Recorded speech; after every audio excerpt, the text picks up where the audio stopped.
बिस्मिल्लाहिर्रहमानिर्रहीम। मैं हूं ताहिर ढेंडसा और आप देख रहे हैं STTV।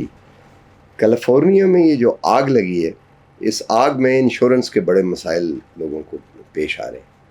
इंश्योरेंस वाले पैसे नहीं दे रहे और जब लोग गवर्नमेंट ने जाके या ऑफिशियल्स ने उसको जाके प्रोब किया तो पता लगा कि आज से ठीक साल डेढ़ साल पहले वॉलंटरली लोगों ने टर्म ऑफ रेफरेंस जो है इंश्योरेंस की टर्म्स वो चेंज कर ली। इंश्योरेंस कंपनियों की इंसिस्टेंस पे इन्वेस्टिगेशन से पता लगा कि क्लाइमेट चेंज के बारे में फायर का रिस्क जो है that was the risk number 1 और इंश्योरेंस कंपनियों को ये पता था कि अगर ये आ गया तो वील बी ब्रोक और उन्होंने वो जो कवर वो जो रेजिलियंस देनी थी उससे पहले एक तैयारी करके और लोगों को उससे डिनाई किया। अब नोबडी कैन डू एनीथिंग, कोई they are not doing anything which is not legal. इसी तरह से क्लाइमेट चेंज जो है उसने दुनिया में भी एक बहरान इस वक्त पैदा किया गया है। हम देख रहे हैं इट्स अ लॉन्ग ड्राउट और बारिशें फिर हमने सिंध में देखी थी जो उससे हुआ था। तो climate change is a reality and it's here and it's happening now. ये बात समझने की है, लेकिन जो स्टेटस को है ग्लोबल वो तो जाहिर है हाइड्रोकार्बन पे ही चलता है। हाइड्रोकार्बन के प्रॉफिट से वर्ल्ड की जो लीडिंग रिजर्व करेंसीज जो हैं they are packed on it और हाइड्रोकार्बन ही वो है जिससे इंजन ऑफ, क्योंकि चाइनीज़ गाड़ियों पे तो टैरिफ है जो एनर्जी ट्रांजिशंस का है, लेकिन इस दौरान कुछ ना कुछ सर्कल काम कर रहे हैं एनर्जी ट्रांजिशन के ऊपर, जिसमें इलेक्ट्रिफिकेशंस हैं, जिसमें कार्बन क्रेडिट की मार्केट्स हैं कि आप ये अगर करें तो you can claim carbon credit from somewhere else. उसकी मार्केट्स डेवलप हो रही हैं, कंसोलिडेट हो रही हैं। अब ये एक नया फिनोमेना है दुनिया के सामने जिसको समझने के लिए उन लोगों की ज़रूरत है जो कि अपनी फील्ड में या इस मामले में फ्रंट रनर्स हैं। हमारे साथ मौजूद है जनाब Khurram Larani. Khurram, very warm welcome. आप हैं रिसोर्स मैनेजमेंट के CEO और यही काम आप करते हैं। थोड़ा सा हमें बताएं जो हमने बात की है, फिर आगे बात करते हैं। जी sir, thank you so much for having me here. तो मेरा नाम खुर्रम लरानी है। Resources future is a company that I head और हम इस्लामाबाद बेस्ड हैं। हम जो है वो climate policy, ESG, carbon markets, इन एरियाज़ में जो है वो काम कर रहे होते हैं। जनरली आई थिंक आपकी बात बिल्कुल बजाय जो आपने कॉन्टेक्स्ट जो पेश किया क्लाइमेट चेंज के हवाले से, वो आई थिंक क्लाइमेट एक रियलिटी है और अब एक साइंटिफिक कंसेंसस है कि ये एक ऐसी चीज़ है जो कि रहने वाली है। आई थिंक जो सबसे बड़ी चीज़ अगर हमें जो मालूम हो रही है और जो आपने जो जिक्र किया फॉसिल फ्यूल्स का, एक मैं आपको इंटरेस्टिंग फैक्ट जो है वो देता चलूँ। 1975 में जो सोलर PV, जब सोलर की, अगर आपको याद होगा 1970s के अंदर हम सोलर सिर्फ जो है वो या तो सैटेलाइट्स के अंदर यूज़ होते थे या कैलकुलेटर्स के अंदर यूज़ होते थे। 1975 में तकरीबन $100 पर किलोवाट की सोलर की जो है वो कॉस्ट थी। आज बल्कि मैं थोड़ा सा और पीछे जाता हूँ, 2012 के अंदर वो कॉस्ट तकरीबन आई कोई 15 सेंट के करीब। 15 सेंट ड्रॉप हो गए, $100 से 15 सेंट 15 रहेगी। सेंट पे। फिर हम अगर बात करते हैं 2015 में, तो दुबई ने एक बहुत ही बड़ा सा टेंडर किया और वो उन्होंने इलेक्ट्रिसिटी का एक प्रोजेक्ट लगाया। उनकी एक कंपनी है दीवा, दुबई इलेक्ट्रिक वाटर अथॉरिटी। उन्होंने एक प्रोजेक्ट लगाया 2015-16 में और तकरीबन जो पहला उन्होंने जो है वो प्रोजेक्ट लगाया उसको जो बिड आई वो बिड थी तकरीबन कोई 10 सेंट की। और उसके बाद जो है वो उन्होंने एक और टेंडर लगाया। वो जो टेंडर की उनकी जो है वो बिड आई वो तकरीबन कोई 8 सेंट की।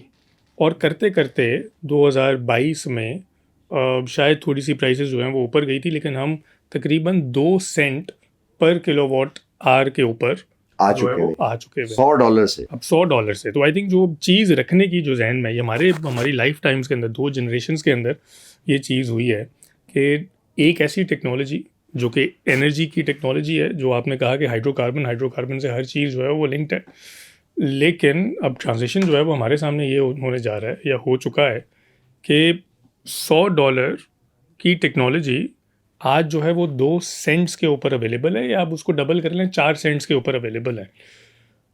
That's a cost reduction of 99.99999%। Decimal पे चले गए। डेसिमल पे चले गए आप। 99.99999% पूरी दुनिया में आज तक कभी कोई एक ऐसी टेक्नोलॉजी नहीं है जिसने 2 जनरेशन्स के अंदर इस किस्म का कॉस्ट रिडक्शन जो है वो कर्व दिखाया है। अब ये जो कॉस्ट रिडक्शन का कर्व है ये बहुत ही कोई कमाल की चीज़ है। इसका मतलब ये है कि जो कि ट्रेडिशनल जिनके पास जो है वो जो रिसोर्सेज थे, जो कि हाइड्रोकार्बन के रिसोर्सेज थे, अब शायद उनकी मोनोपोली जो है वो बिल्कुल ख़त्म होने जा रही है। इसके दूसरा पहलू ये है कि शायद नेचर अब हमें जो है वो ये कह रही है कि ये टेक्नोलॉजी फ्री फॉर ऑल है, जिसने यूज़ करना है वो उसे यूज़ कर सकता है। और सबसे मज़े की बात यह है कि अगर आप जो हैं वो आपका एक बड़ा सा घर है, आप उसके अंदर भी यूज़ कर सकते हैं। आपके पास जो है वो कंट्री है, आप सोलर फार्म्स लगा सकते हैं। और अगर आप बिल्कुल एक छोटी सी दुकान चलाने वाले हैं तो आप कोई 10 वॉट या 100 वॉट की प्लेट रख सकते हैं। लेकिन हर किसी के लिए ये अवेलेबल है। तो ये बहुत ही मॉड्यूलर किस्म की टेक्नोलॉजी है। लेकिन सिर्फ कहने का मकसद ये है कि जो कॉस्ट रिडक्शन कर्व है वो इतना ज़बरदस्त है कि हाइड्रोकार्बन्स की मोनोपोली इस वक्त हमें अब जो है वो शायद ये यकीन है कि ये ख़त्म होने जा रही है। कब तक?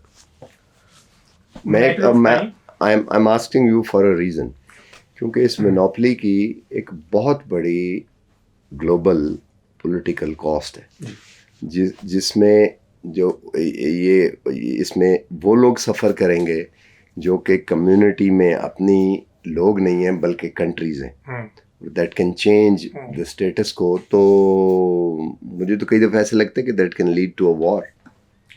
बिल्कुल सही बात है, लेकिन आई थिंक इसका आप एक दूसरा पर्सपेक्टिव भी देख सकते हैं कि वो तमाम लोग जो कि एनर्जी को सही तरीके से, या उनके लिए जो है वो बहुत ज़्यादा महंगी थी, अफोर्डेबल नहीं थी, पाकिस्तान जैसे ममालिक कि जहाँ पे जो है वो हमें बहुत ज़्यादा दिक्कत हुई है हमेशा से कि हमने इंपोर्ट बिल हमें हमारा जो है वो हमेशा से इतना ऊपर रहा है। और हमारी जैसी इस किस्म की कंट्रीज़ अफ्रीका के अंदर या इवन साउथ एशिया के अंदर आज वो तमाम सेगमेंट्स ऑफ सोसाइटी के लिए एनर्जी कॉस्ट एक अपॉर्चुनिटी बन के आ गई है। सो वो जो अपॉर्चुनिटी है वो एक नई इंडस्ट्रीज़ क्रिएट कर रही हैं और cheap labour, cheap energy, cheap manufacturing, cheap industrial complexes जो कि ट्रांसलेट करेंगे इन चीपर प्रोडक्ट्स पूरी दुनिया के लिए। तो आई थिंक इस किस्म की जो अपॉर्चुनिटी है वो शायद कभी भी दुनिया ने नहीं देखी होगी on the basis of this cheap energy. आप क्या समझते हैं कि गवर्नमेंट को एज ए प्लेयर इसके अंदर वंस अगेन आके और सर्विस प्रोवाइडर का रोल करना चाहिए, या it should be left to the consumers? किस तरह ही होना है?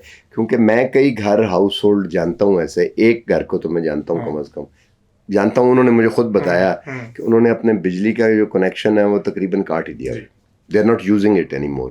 कहते हैं उन्होंने रखा हुआ है, 200 रुपये मीटर का रेंट आता है, but they don't use it. तो ये जो इतना बड़ा इंफ्रास्ट्रक्चर है डैम्स का और इसका IPPs का, ये सप्लाई चेन जो ट्रिलियंस ऑफ डॉलर की सप्लाई चेन है, इसका क्या बनेगा? अब सर इसके 2 पहलू हैं देखने के। सो मैं आपको जो है वो अपना एक पर्सपेक्टिव बताता हूँ। कॉन्स्टिट्यूशन के अंदर गवर्नमेंट कुछ प्रोमिसेस कर रही है कि हम जो हैं वो ये चीज़ें जो हैं वो लोगों को इंश्योर करेंगे। उसमें तालीम भी है, उसमें हेल्थ भी है, उसमें और भी बहुत सारी चीज़ें, रूल ऑफ लॉ भी है। कहीं पे गवर्नमेंट ने ये नहीं कहा है या ये प्रॉमिस नहीं है कि हम जो हैं वो बिज़नेस भी चला के देंगे। ये एक प्रॉमिस नहीं है। एजुकेशन प्रोवाइड करना एक प्रॉमिस है, लेकिन क्या बिज़नेस करना एक प्रॉमिस है? पूरी दुनिया के अंदर कहीं पे भी नहीं है। सो ये जो बिज़नेस करना जो है वो बाय चॉइस है। गवर्नमेंट ये कहती है कि हमारी पॉलिटिकल इकोनॉमी की कंसिडरेशंस हैं, हम चाहते हैं कि हम जो हैं वो ये काम बेहतर कर सकते हैं। लेकिन क्या उन्होंने ये काम बेहतर किया है? नहीं किया। और उसका सबब, उसका जवाब हमारे सबके सामने है। जो हमारे पास जो IPPs के टैरिफ्स हैं, 70 रुपये का यूनिट कोई बर्दाश्त नहीं कर सकता, लेकिन सोलर का 10 रुपये का यूनिट हर कोई बर्दाश्त कर सकता है। अब हम फाटा में चले जाएं, हम इंटीरियर सिंध में चले जाएं, बलूचिस्तान में चले जाएं, जहाँ ग्रिड नहीं पहुँचती है वहाँ पे सोलर पहुँच रहा है। सो आई थिंक अब ये जो चॉइस है, ये जो बिज़नेस करने की जो चॉइस जो गवर्नमेंट ने कहा था कि जी हम जो हैं वो बिज़नेस स्टैब्लिश कर रहे हैं, ये जो चॉइस है अब ये कम्प्लीटली अगर इसका लॉस भी हो रहा है तो एज अ गवर्नमेंट के ऊपर ही है। और ये वो भी आपने देना है, ज़ाहिर है फिस्कल साइड से वो कठल वो तो देना तो आपने। गवर्नमेंट तो खैर हमें एक जनरलाइज सी हम ये बात करते हैं ना, right. तो आप समझते हैं कि ये क्रिएटिव डिस्ट्रक्शन है एब्सोल्युटली और हो जानी चाहिए? I have a and I think इसके ऊपर हम बहुत ही साइंटिफिक अंदाज में सोचा जा सकता है। आज हमारे पास सोलर की एक कॉस्ट आ गई है। सोलर का सिर्फ एक जो है वो हमारे पास ड्रॉबैक है, और वो ये कि सूरज जो है वो 12 घंटे हमारे पास होता है, 12 घंटे हमारे पास नहीं होता है। तो जहाँ पे हमें ग्रिड की ज़रूरत है। लेकिन इमेजिन करें कि अगर हमारे पास बैटरी स्टोरेज आ जाए, जो कि आ चुकी है, और अगर बैटरी स्टोरेज जो है वो आ जाती है, जो कॉस्ट कंपेरेटिव बैटरी स्टोरेज अगर 2030 के अंदर आ जाती है उसी प्राइस कर्व के ऊपर, एंड इमेजिन करें कि 99.999% जो है वो कॉस्ट रिडक्शन नहीं होता है, 75% कॉस्ट रिडक्शन हो जाता है। हर घर के अंदर आज सोलर लगा हुआ है, लेकिन 5 साल के बाद हर घर के अंदर बैटरीज भी होंगी। इसका मतलब यह है कि ग्रिड आपकी रिडंडेंट हो जाएगी, एब्सोल्युटली। और in front of the eyes of the government, जिन्होंने ये इतना बड़ा इंफ्रास्ट्रक्चर जो है वो क्रिएट किया है। सो जो आपका सवाल है कि क्या सरकार को इस पूरे बिजनेस के अंदर होना चाहिए, अगर वो बाय चॉइस इस बिजनेस के अंदर आए हैं तो रिपरकशंस भी जो हैं वो उन्होंने बर्दाश्त करने पड़ेंगे। और एब्सोल्युटली राइट कि वो रिपरकशंस जो है वो आवाम ही बर्दाश्त करेगी, वो गवर्नमेंट तो जो है वो उस तरीके से जो है वो बर्दाश्त नहीं करती है। आप समझते हैं कि ये तो खैर एक और तरफ गुफ्तगू जाने लगी थी, मैं क्विक क्वेश्चन करके टेंजेंट्स पे नहीं करता सवाल, उससे फिर वो फोकस ज़रा डिस्टर्ब हो जाता है। वो तो ये लगता है कि आप डोल आउट करते जाएंगे, एक स्टेज पे जाके एजुकेशन आपने दे दी, हेल्थ प्राइवेट हो गई, तो एक स्टेज पे तो नेशनल स्टेट का वो जो है वही फैब्रिक की, खैर वो एक अलग बहस है। ये बताइए कि किस हद तक पाकिस्तान जो है वो कदम से कदम, मतलब हम किस हद तक इनेबल्ड हैं कि जो आने वाला फ्लो है उसको हम एम्ब्रेस कर सकें, एब्जॉर्ब कर सकें, और उससे अगर फ्रंट रनर हम नहीं भी हैं इसमें तो हम उसको कर सकें। सर आई थिंक हमारे पास 3 किस्म के लोग होते हैं जब भी हम चेंज की बात करते हैं। सो पॉलिसी के अंदर हम 3 किस्म के फैक्टर्स को देख रहे होते हैं। एक लोग होते हैं जो कि चीज़ों को अडॉप्ट करते हैं, एक पॉलिसी होती है जो कि गवर्नमेंट बनाती है, और एक टेक्नोलॉजी है कि वो टेक्नोलॉजी है। अब वो सोलर पीवी आ चुका है, बैटरी स्टोरेज आ चुका है। I generally have a view कि जहाँ पे टेक्नोलॉजीज़ मैच्योर हो जाती हैं, आप चाहे जो भी पॉलिसीज़ लेकर आ जाएं, आप उस टेक्नोलॉजी का मुकाबला नहीं कर सकते। सो अगर बैटरी स्टोरेज जो है वो बहुत सस्ती हो जाती है, आप क्या लोगों को लगता है कि हो जाएगी? Absolutely matter of time. कितने ही, मतलब 30 साल का तो अभी तो 5 साल का नहीं, I think by 2030, I think मतलब 5 years from now, 5 years from now, I think 2030 2032 may be. Pakistan 10 साल पीछे होता है जनरली टेक्नोलॉजी के ट्रेंड्स के अंदर। पूरी दुनिया में 10 साल पहले हो चुकी होती है, हम 10 से 15 साल पीछे होते हैं। सो आप जो हैं वो 2035 2040 लगा लें, बट मैटर ऑफ टाइम के टेक्नोलॉजी हमारी एनर्जी ट्रांजिशन के अंदर जो है वो एक रियलिटी है, वो आ जाएगी। पॉलिसीज़ कैचअप नहीं करेंगी, उससे कोई फ़र्क नहीं पड़ेगा, लोगों ने अडॉप्ट कर जाना है। लोगों ने इंडिविजुअली अभी $2.1 billion रूफटॉप सोलर पीवीज पे लोगों ने इन्वेस्ट किए ना, और वो एक आए हुए थे हमारे गेस्ट, उसने कहा I have gone bonkers to see that the Pakistan has done it in a few months, in a 1 or 2 years, but the other governments are promising for 6 years to 10 years. तो क्या आप समझते हैं कि बात आ जाती है फिर नैरेटिव पे, क्योंकि नैरेटिव वो कहानी है पाइड पाइपर की जिसके पीछे वो चलते हैं सारे। क्या नैरेटिव आप समझते हैं कि इस वक्त एज ए पाकिस्तानी गवर्नमेंट को, आवाम को हमें देना चाहिए, ताकि एक तो कॉमन प्लेटफॉर्म हो और दूसरे जो ट्रांजिशन है ये स्मूथ रहे और इफेक्टिव हो? सर एनर्जी ट्रांजिशन है, तो क्योंकि ट्रांजिशन है इसका मतलब ये है कि होना ही है, और टेक्नोलॉजी का ट्रांजेक्शन है, टेक्नोलॉजी जो है वो उसे लीड कर रही है। So I think from a governmental point of view हमारी पॉलिसीज़ इतनी अच्छी होनी चाहिए कि हम जो हैं वो इस एनर्जी ट्रांजिशन को मज़ीद बेहतर तरीके से जो है वो कर सकें और मज़ीद लोगों तक जो है वो ये चीज़ पहुंच सके। सो आई थिंक क्या सरकार को अपना बिज़नेस चलाना चाहिए? क्या सरकार को आज जो है वो डिस्ट्रीब्यूशन कंपनीज़ को चेंज करके उनको सोलर कंपनीज़ बना देना चाहिए, या कोई नई सोलर कंपनीज़ जो हैं वो क्रिएट कर लेनी चाहिए? आई थिंक ये कोई बहुत अच्छे जो हैं वो पॉलिसी इकदाम नहीं होंगे। जो चीज़ अच्छी हो, let it happen, let market play it out. लोग खुद डिसाइड करेंगे कौन सी टेक्नोलॉजी अच्छी है, कौन सी बुरी है, हमें कहाँ पे जाना है। इमेजिन करें हमने 2015-16 के अंदर जो CPEC के अंदर जितने हमने प्रोजेक्ट्स लगाए, हमने सॉवरेन गारंटीज़ दी और हमने बेतहाशा सॉवरेन गारंटीज़ दी।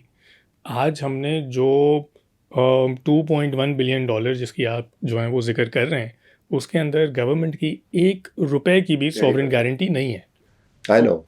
ये सारी चीज़ें जो हैं वो लोगों ने अपनी मदद आपके तहत अपने रूफ टॉप के ऊपर लगा ली हैं। और सो गवर्नमेंट को चाहिए कि एसेंशियली वो जितना फैसिलिटेट कर सकते हैं वो करें, बजाय इसके कि बिज़नेस के अंदर आएँ। बिज़नेस के अंदर आना जो है वो इनका काम नहीं है। काम नहीं है। बहुत बहुत शुक्रिया खुर्रम साहब, आपसे मज़ीद गुफ्तगू करते रहेंगे, क्योंकि ये तो लगता है कि वो जैसे एक फ़ौजी भाइयों के लिए प्रोग्राम होता था ना, और इंडिया से सैनिकों के लिए रोज़ के जो महाज पे बैठा वो तो रोज़ कुछ सुनेगा, रेडियो होता था, या जो काश्तकारों के लिए रेडियो के ज़माने की मैं बात कर रहा हूँ। और ताकि जी आज उसको वही सोर्स था कि कल उसने बीज लगाना है कि नहीं। वो पंजाबी में मुझे याद था कि ज़मीन थोड़ी वतर होएगी या नहीं, बीज डालो के लिए। तो ये तो जो गुफ्तगू है ये मैं समझता हूँ कि ये बड़ी रेगुलर बेसिस पे होनी चाहिए। और अगर इसको हम किसी अच्छे तरीके से करें तो I am confident even we can serve general public on that as a service. हम ये provide कर सकते हैं। बहुत बहुत शुक्रिया। Thank you sir. आपने ये सुना कि जब चेंज आता है तो फिर वो चेंज के आगे कोई चीज़ फिर वो ठहर नहीं सकती। तो ये इसी तरह ही है। एक वाक़या मुझे एक छोटा सा याद है कि इजिप्ट ने ट्रांजिस्टर की वो लगाई, वो ट्यूब्स की, डायोड वाल्व की फैक्ट्री, कि जी हम सेल्फ सफिशेंट होंगे। और वो फैक्ट्री उस वक़्त लगी, उसने कमर्शियल प्रोडक्शन उस वक़्त देनी शुरू की, पुरानी जमाल अब्दुल नासिर वगैरह के ज़माने में, जब दुनिया में ऑलरेडी फर्स्ट ट्रांजिस्टर रेडियो जो है वो आपको ट्रांसमिशन सुनाना शुरू हो गया हुआ था।